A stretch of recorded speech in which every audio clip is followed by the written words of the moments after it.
Bonjour mes amis, bonjour à tous et à toutes. Et je remercie toutes les personnes en tout cas qui vont prendre la peine d'écouter ce message. Et j'espère vraiment que ces quelques minutes vont vous faire du bien. Je suis très contente aujourd'hui parce que j'ai une de mes clientes qui s'est mariée aujourd'hui. Une jeune dame qui s'est mariée avec un jeune homme. Ils sont très jeunes, ils sont très beaux.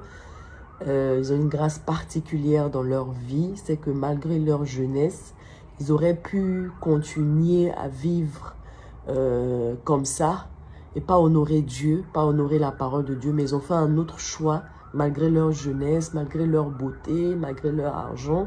Ils ont décidé d'honorer la parole de Dieu, de se marier. Je rends gloire à Dieu. Mais vous savez, de nos jours, quand quelqu'un me dit « je vais me marier », je suis très contente. Mais je suis perplexe en même temps. Parce que dans nos familles africaines, on nous prépare très bizarrement pour le mariage. Vous savez, moi je suis fille unique de mon père et de ma mère. Bon, mon père a eu une fille après, bien avant. Mais ma mère n'a que moi comme fille. Et j'ai que des grands frères. Et j'ai été élevée comme une lionne. Vous comprenez? Je suis l'espoir de ma mère. Je suis son bébé. Je suis sa chérie. Vraiment, on ne doit pas m'écraser, on ne doit pas me parler mal, on ne doit pas, chez moi, je lavais pas les habits, je faisais pas la cuisine, on avait une nounou qui m'aidait à tout. C'est quand je suis partie à l'internat, gloire à Dieu, Dieu merci, que j'ai appris à faire mon lit, à faire mes habits, à laver mes habits, à tout faire moi-même. Et ça a été une bénédiction pour moi. Mais selon les familles, on nous élève d'une façon que le foyer, c'est pas facile. Parce que l'amour qui est là, il est patient.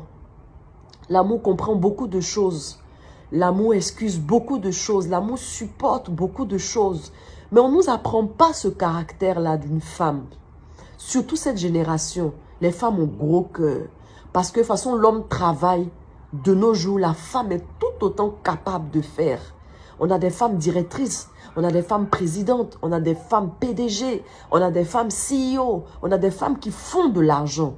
Et c'est un grand danger, moi je pense. Parce que quand une femme atteint un niveau de pouvoir, son humilité disparaît. Elle n'est plus humble, elle est orgueilleuse, elle est gonflée, elle est tout ça. Il n'y a pas de problème. Peut-être tu peux réussir dans le monde des affaires avec ce caractère. Mais dans le foyer, la maman, tu vas souffrir avec cette façon de faire.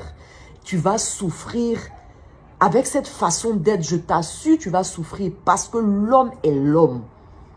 Même si toi, tu es CEO là, et que lui, il est gardien, l'homme, c'est l'homme. The man is the man. Tu es obligé de le respecter, sinon ça ne va pas passer. Je disais la dernière fois à mon ami Boga, de Boga Prod, que je salue au passage, que j'ai expérimenté quelque chose. Mes premières années de mariage ont été très difficiles à cause de mon caractère. Je suis quelqu'un qui suis extrêmement indépendante. J'ai pas grandi avec mon père. Je me suis battue toute ma vie pour avoir la position que j'ai aujourd'hui. Et j'ai croisé mon mari, quoi, je sortais, peut-être j'avais 27 ans, par là, 28. Donc, j'étais déjà accomplie et j'avais déjà accompli beaucoup de choses dans ma vie. Je ne me suis pas réalisée dans le mariage, au fait. Je n'ai pas attendu un homme pour avoir une voiture. Je n'ai pas attendu un homme pour avoir une maison. Je n'ai pas attendu un homme pour travailler. Je n'ai pas attendu un homme pour vivre. Donc, j'étais déjà accomplie quelque part. Donc, rentrer dans le mariage et puis accepter une autorité sur ta vie, maman, ce n'était pas facile. Mais je me dis que j'ai pris tout ça. C'est pour dire à une femme que si tu veux être heureuse dans ton foyer, il faut être humble. C'est pas partout on a raison. C'est pas partout on tape sa poitrine. C'est pas tout on dit. C'est pas tout on crie. C'est pas tout on se fâche. C'est pas tout on prend ses bagages pour partir. C'est pas... Non, on se marie, c'est pour la vie. Ça, là, il faut l'intégrer. On se marie, c'est pour la vie. C'est gâté, c'est pas gâté, c'est pour la vie. On peut se séparer un moment parce qu'il y a des femmes qui vivent des foyers difficiles de violence conjugale, psychologique. Vous pouvez prendre des distances. Mais sincèrement, la base du mariage, La Bible nous dit que personne ne sépare ce que Dieu a uni. Tu as choisi ton mariage, en tout ton mari, en tout cas je l'espère, qu'il ne t'a pas été imposé. Tu l'as choisi. Donc tu vas t'accrocher à ça. Tu vas être patiente. Tu vas fléchir genoux pour que le cœur de pierre que ton mari a se transforme en cœur de chair. Tu vas prier des années, tu ne vas pas lâcher. Parce que tu veux honorer la parole de Dieu. Tu vas être douce, tu vas être patiente. Ce n'est pas ton affaire, tu vas expliquer à toute ta famille, à tous tes amis. Non. Tu vas fléchir genoux et dire, Seigneur, voilà ce que mon mari m'a fait. Voilà, voilà, voilà. Donne-moi la force de pardonner et de passer à autre chose. Donne-moi de connaître le moment propice pour lui parler avec douceur. Vous savez, j'ai appris une chose. La vérité, même quand elle est dit avec douceur, ça fait mal. Même quand tu dis tu cherches le moment propice, tu te dis le soir, on est couché, on cause, je vais lui dire que ce qu'il m'a fait là. J'ai dit, oh, la vérité là, même dans la douceur, ça fait mal. Donc il faut accepter aussi les réactions en face, même s'il pète une casse. Il n'est pas câble électrique, mais souvent il pète les plombs. Il faut accepter. Ce qui est sûr, tu as déjà dit ton truc avec sagesse, intelligence, c'est rentré. Ça va travailler, il va crier peut-être, mais tu as déjà dit intelligemment. Tu sais que même s'il a fait, on s'en va exposer quelque part, je ne lui ai pas manqué de respect. J'ai dit ça comme ça va passer. Mais toi qui te maries, je te souhaite beaucoup de bonheur. C'est Dieu qui a institué le mariage, ce n'est pas nous. Alors que ce Dieu-là honore vos mariages et qu'il vous donne l'amour qui est la clé de toute chose. L'amour même est la clé de ce monde. Le fondement de ce monde a été fait sur l'amour. Le don du Christ aux hommes a été fait sur la base d'amour. Tout est amour. De grâce, soyez remplis d'amour. Soyez patients. Écrivez ça quelque part, je ne me suis pas mariée pour divorcer. Accrochez-vous à ça et demandez à Dieu de vous aider. Vous jeûnez pour l'argent. Vous jeûnez pour le travail. Vous jeûnez pour beaucoup de choses futiles. Jeûnez pour l'amour. Jeûnez pour la patience. Jeûnez pour le courage. Jeûnez pour la tempérance.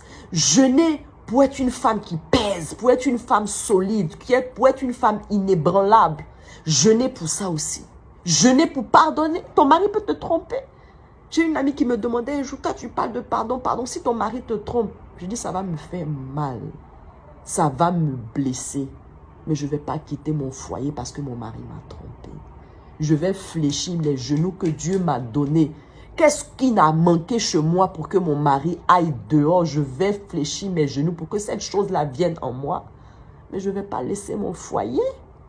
Je ne vais pas quitter mon mari. Il y a quelque chose qui s'est passé chez moi. Je vais trouver pour que mon mari aille voir dehors.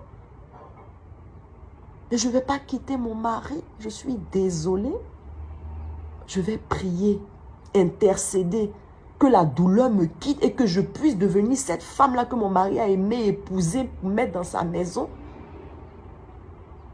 On ne nous enseigne pas, jeunes gens, jeunes femmes. Instruisez-vous avant de rentrer dans le mariage. C'est beau de dehors, mais c'est un combat, c'est un défi quotidien. T'as dit, allez vous asseoir auprès des gens qui se sont mariés. Vous voyez 2 ans, 3 ans, 10 ans de mariage. Ils n'ont qu'à vous parler bien. Là, je suis en train de parler à la façon ivoirienne.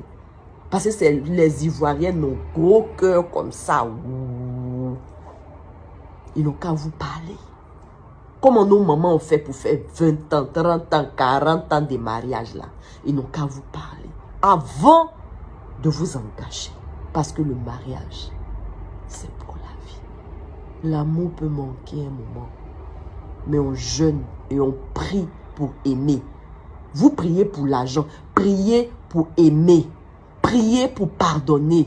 Pour que ça se renouvelle chaque jour. Et en tout temps. Et en toute chose, comme j'ai dit à ma mariée d'aujourd'hui. Le respect. Vous devez le respect à votre mari. Papa et maman ne les a pas choisis. Mais ton mari, là, tu l'as choisi, alors tu lui dois l'honneur, le respect en public et en privé. C'est pas tu fais comme si tu es sage devant les gens et puis dans la chambre, tu jafoules sur le gars. Ça ne matche pas, ça ne va pas durer. Ça ne va pas durer. Le respect et le respect. Soyez bénis, heureux dans vos mariages, comblés, comblés, comblés. Parce qu'un mariage raté, c'est le début de l'enfer sur la terre. Soyez bénis. Moi, je veux que vous viviez le paradis sur terre dans votre mariage. Il y a une chanson en ce moment qui est très populaire. Avec moi, c'est le paradis sur terre. Que ton mari soit content d'avoir une femme comme toi et qu'il dise vraiment, j'ai trouvé la perle rare. J'ai trouvé le bonheur avec elle. C'est le paradis sur terre.